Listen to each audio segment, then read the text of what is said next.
Assalamualaikum warahmatullahi wabarakatuh. Halo semuanya, apa kabarnya? Kembali lagi bersama saya di video pembelajaran mata kuliah perancangan dan penggunaan kerja. Nah, di video kali ini kita akan mencoba membahas terkait dengan time study dan work measurement.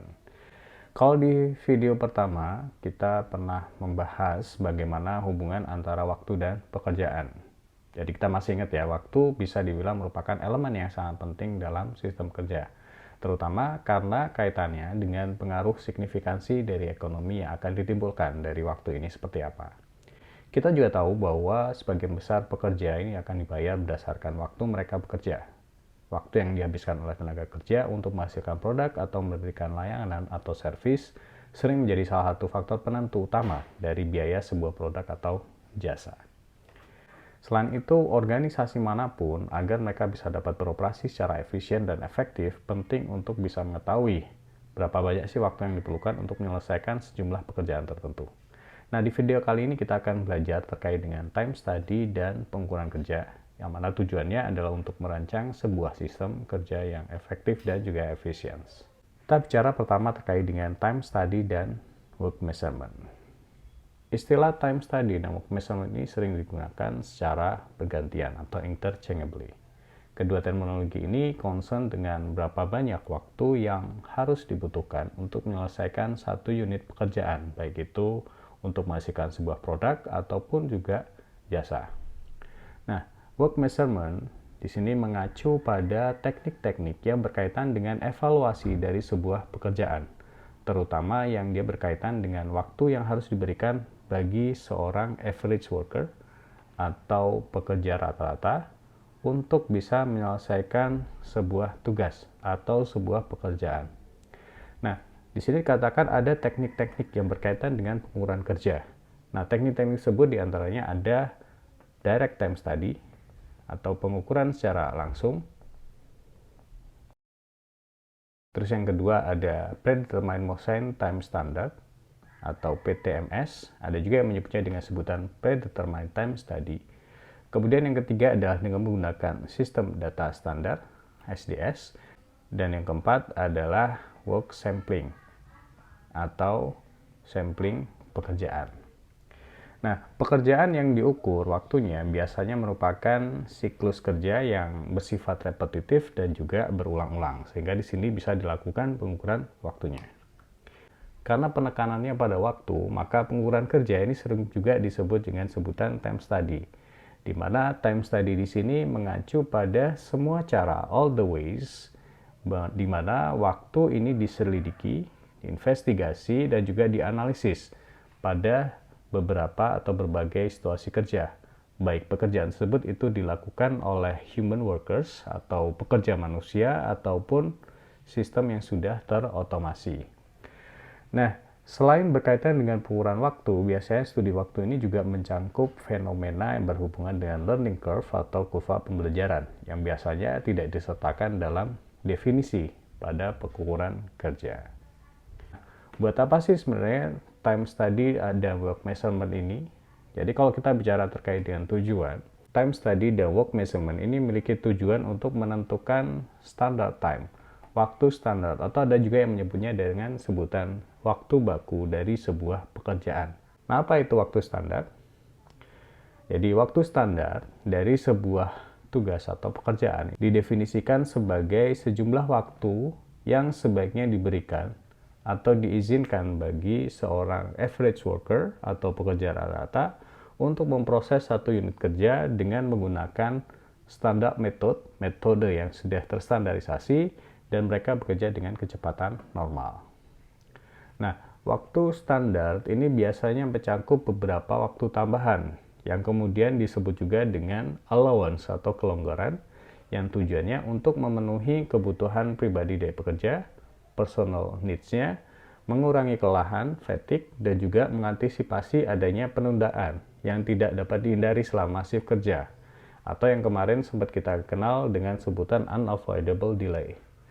Nah, dari sini kemudian waktu standar ini juga disebut sebagai allowable time atau waktu yang diizinkan, karena menunjukkan berapa banyak waktu yang diizinkan bagi pekerja untuk memproses setiap unit kerja, baik itu produk ataupun jasa, sehingga di akhir shift ini beban kerja sehari itu bisa terpenuhi, terlepas dari berbagai gangguan yang mungkin terjadi.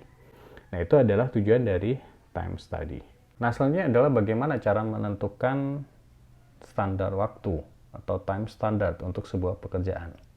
Di sini setidaknya ada beberapa metode yang dapat digunakan untuk menentukan standar waktu dari sebuah pekerjaan, dan metode-metode ini biasanya bervariasi dalam hal akurasi ataupun juga keandalan nilai yang dihasilkan, dan juga dalam jumlah waktu yang diperlukan untuk penerapannya.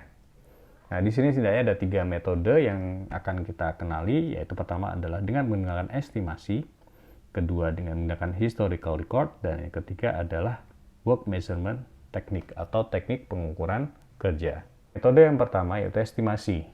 Dalam metode ini biasanya melibatkan mandor dari sebuah grup pekerja atau bisa juga menggunakan analis orang lain yang dia familiar dengan pekerjaan yang dilakukan untuk menilai berapa banyak waktu yang diperlukan, yang harus diberikan untuk sebuah pekerjaan. Nah, karena metode ini merupakan subjektivitas dari penilai atau estimator tadi, maka teknik estimasi adalah teknik yang paling tidak akurat untuk menentukan standar waktu dari sebuah pekerjaan, karena di sini hanya mendapatkan estimated time-nya atau waktu estimasi. Pendekatan kedua adalah dengan menggunakan historical record dari data produksi sebelumnya. Nah, dalam metode ini waktu aktual dan jumlah produksi dari pekerjaan yang identik atau serupa sebelumnya digunakan untuk menentukan standar waktu. Jadi biasanya sebagian besar perusahaan ini mengharuskan pekerja dan juga jumlah output yang dihasilkan pada waktu tersebut. Nah, dari catatan ini kemudian dibuat perhitungan untuk menentukan standar waktu rata-rata per pekerjaan. Dan ini dapat digunakan sebagai standar waktu untuk pekerjaan berikutnya. Nah, historical record ini merupakan improvement dari metode estimasi karena bisa mewakili waktu aktual untuk jumlah pekerjaan yang diselesaikan. Hanya saja keterbatasan dari historical record ini adalah metode ini tidak menyertakan adanya indikasi efisiensi dengan cara apa pekerjaan ini bisa diselesaikan. Metode yang ketiga adalah dengan teknik pengukuran kerja. Ini adalah teknik-teknik yang berkaitan dengan penentuan waktu, baik itu dengan menggunakan direct time study atau studi waktu langsung, predetermined motion time system, atau ada juga yang menyebutnya dengan predetermined time system, dan ketiga adalah standard data system, dan terakhir adalah work sampling atau pengambilan sampel pekerjaan. Teknik pengukuran kerja bisa dibilang merupakan teknik untuk penentuan waktu standar yang membutuhkan waktu yang lama untuk penentuannya, tapi sebenarnya teknik ini justru lebih bisa mendapatkan hasil penentuan waktu standar yang lebih akurat.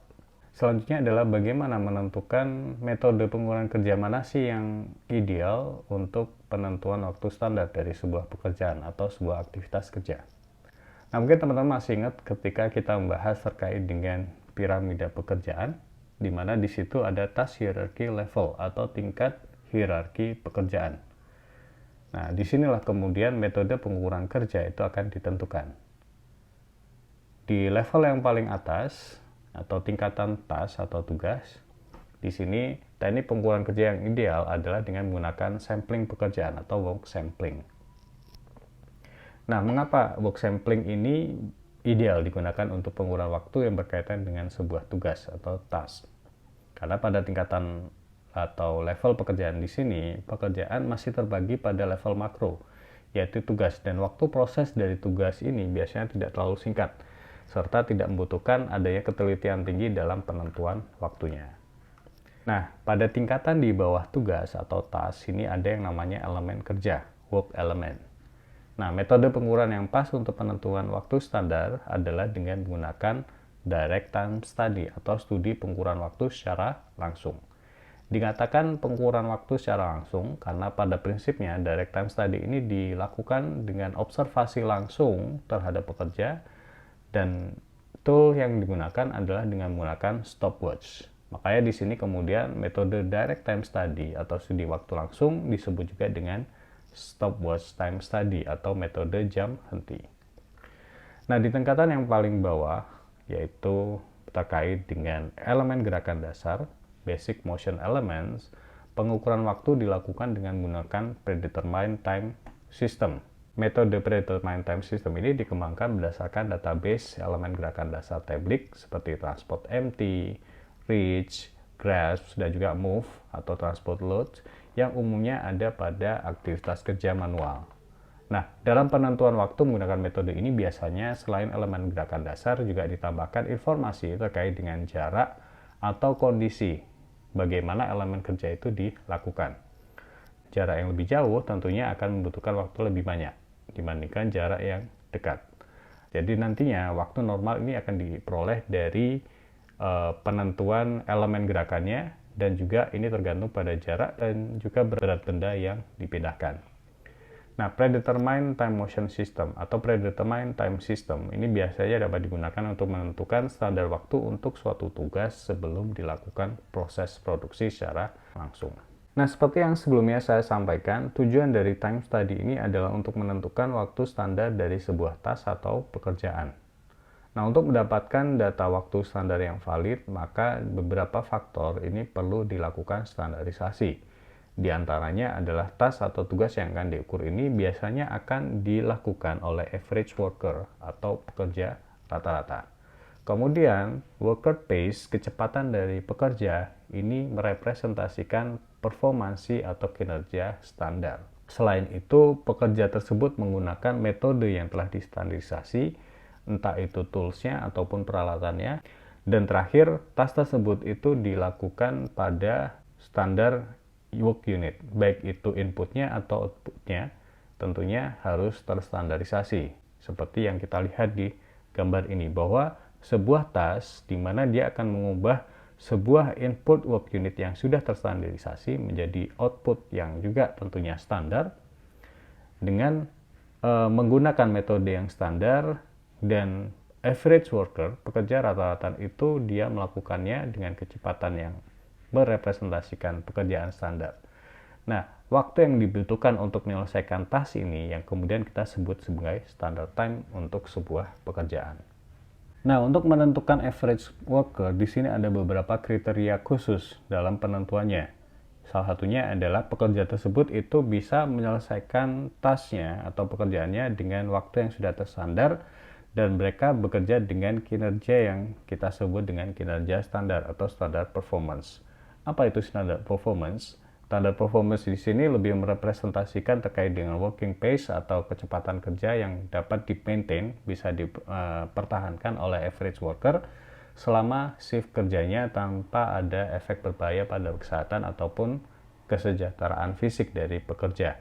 Nah, shift kerja biasanya dianggap sebagai hari kerja selama 8 jam, di mana pekerja ini diperbolehkan istirahat berkala dan mungkin mengalami gangguan lainnya seperti delay ataupun hal-hal yang lainnya, di mana di situ tidak akan mengganggu kinerja standarnya. Kinerja standar atau performansi standar ini adalah kecepatan yang dapat dicapai pekerja dari hari ke hari tanpa ada perubahan. Nah, ini yang kemudian kita sebut dengan kecepatan normal pekerja yang terlatih untuk melakukan sebuah tas yang dilakukan. Nah, di sini ada beberapa tolak ukur ya atau benchmark terkait dengan standar performance atau performansi standar yang dikembangkan secara bertahun-tahun. Dan dua yang paling populer adalah pertama, berjalan dengan kecepatan 3 mil per jam atau sekitar 4,8 km per jamnya di tanah datar yang rata. Ini adalah kecepatan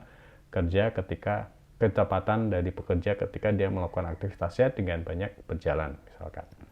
Terus yang kedua adalah membagikan 4 kartu remi sebanyak 52 kartu dalam waktu selama 30 detik. Nah, ini yang berkaitan dengan kecepatan standar untuk pekerja yang biasanya melakukan perakitan dengan menggunakan tangan. Bicara terkait dengan worker performance atau performansi pekerja, di sini bisa dibilang bahwa kinerja pekerja atau performansi pekerja ini bervariasi antar individu.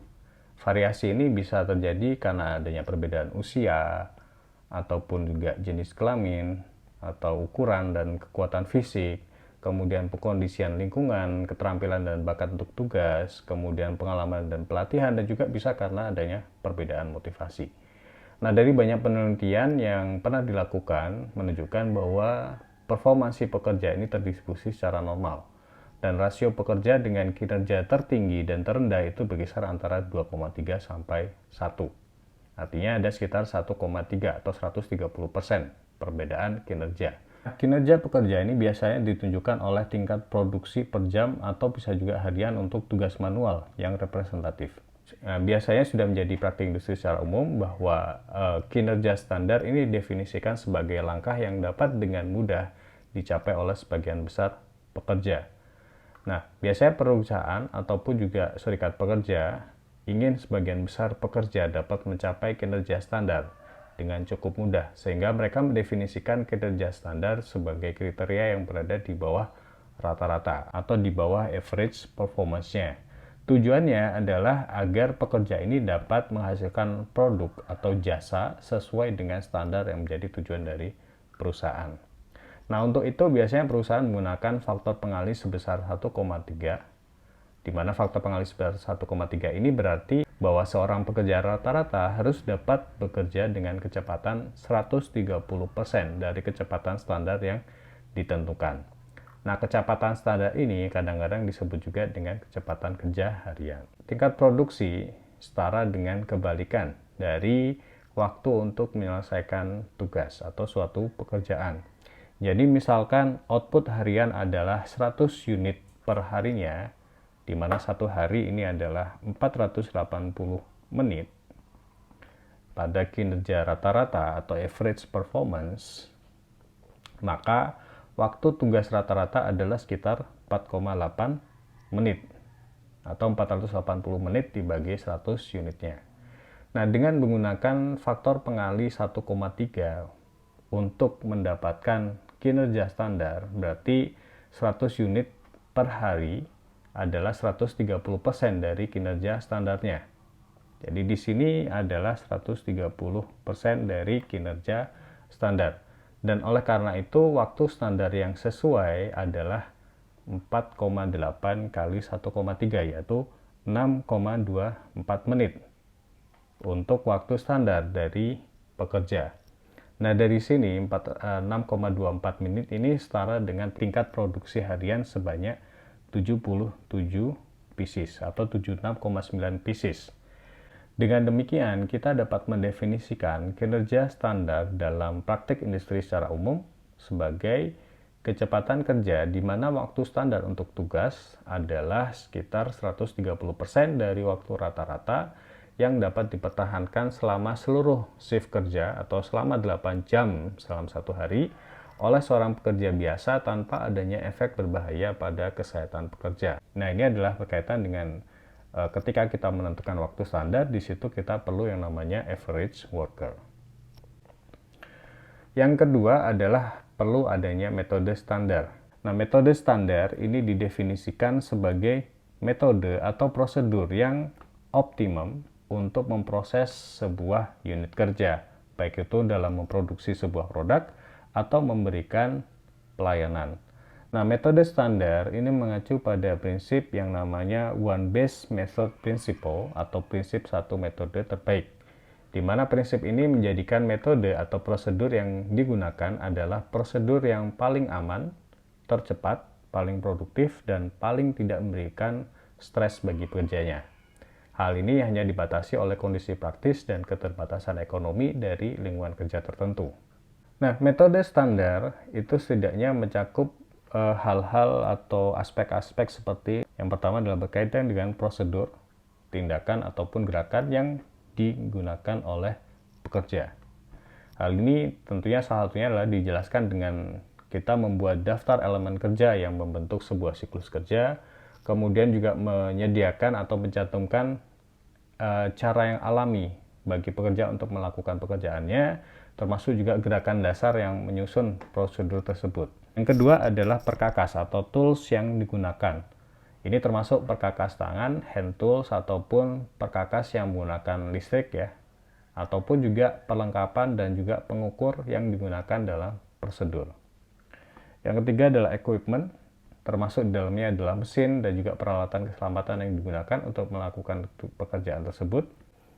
Kemudian workplace layout atau tata letak tempat kerjanya, bagaimana tempat kerja ini diatur, apakah lokasi, suku cadang, alat, dan lain-lain yang memungkinkan metode ini bisa mencapai efisiensi, termasuk juga di mana unit kerja masuk dan keluar, input dan output dari tempat kerja, dan juga sketsa tata letak tempat kerja. Kemudian ada tidaknya elemen kerja yang sifatnya adalah irregular atau tidak teratur. Ini termasuk tugas yang tidak dilakukan dalam setiap siklus kerja. Dan bergantung pada tugasnya, elemen-elemen ini dapat mencakup penggantian alat saat misalkan mengalami kerusakan, atau penggantian wadah suku cadang, atau termasuk juga adanya instruksi tambahan yang diberikan oleh atasan atau mandor. Nah, ini juga berkaitan dengan elemen kerja yang tidak teratur atau irregular work element. Kemudian perlu juga informasi terkait dengan kondisi kerja, apakah pekerjaannya dilakukan di luar atau di dalam, bagaimana standarnya, kemudian berapa suhu sekitarnya, tingkat kebisingan, ataupun kondisi lain yang mungkin mempengaruhi pekerjaan tersebut. Dan terakhir yang ke-7 adalah berkaitan dengan setupnya atau persiapan. Dalam hal ini pengaturan alat dan juga perlengkapan fisik apa saja yang diperlukan untuk melakukan tugas tersebut. Berapa banyak waktu yang diperlukan untuk melakukan setup. Nah, ini adalah standar metode atau kriteria-kriteria yang harus ada dalam metode yang sudah terstandarisasi sebelum kita melakukan studi waktu. Nah, selain berkaitan dengan average worker dan juga standard method atau metode yang terstandarisasi, di sini perlu dipertimbangkan juga bahwa dalam penentuan pengukuran waktu kerja atau studi waktu, di sini perlu informasi yang jelas terkait dengan input yang sudah terstandarisasi dan juga output atau luaran dari unit kerja yang akan dihasilkan. Nah, waktu yang dibutuhkan untuk menyelesaikan suatu tugas itu biasanya sangat tergantung pada kondisi dari input work unitnya atau dari material yang akan diproses. Oleh karena itu, kondisi terkait dengan unit inputnya ini perlu ditentukan selengkap mungkin dalam pernyataan yang berkaitan dengan metode standarnya. Begitu pula dengan kondisi dari output work unitnya, ini harus dispesifikasikan. Artinya, unit output yang seperti apa yang akan dihasilkan. Ini tentunya akan sangat menentukan terkait dengan metode standar yang digunakan dalam merancang sebuah pekerjaan.